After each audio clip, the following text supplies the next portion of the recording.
زبان کٹے ہوئے جانور کی قربانی کا کیا حکم فقہا نے نقل کیا ہے؟ چنانچہ زبان کٹا ہوا جانور جو چرنے پر قادر نہ ہو تو ایسے جانور کی قربانی یہ جائز نہیں لکھی ہے، ایسے جانور کی قربانی کرنا جائز نہیں ہے۔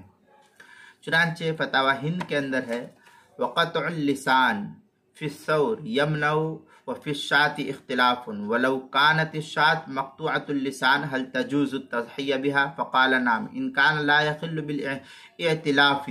اس طریقے کی عبارت کافی تفصیل سے آگے نقل کی گئی ہے فتاوی ہندیہ کی 5ویں جلد صفحہ 298 پر۔ فتاوی تاتار خانیہ جو زکریا بگٹی پور دیوبند کا ہندی نسخہ ہے اس کے 17ویں جلد صفحہ 428، فتاوی شامی جو زکریا بگٹی پور دیوبند کا ہندی نسخہ اس کے 9ویں جلد صفحہ 470، مسائل قربانی و عقیقہ صفحہ 31 کتاب المسائل اس کی 2ویں جلد صفحہ 318 پر اس کو نقل کیا گیا ہے۔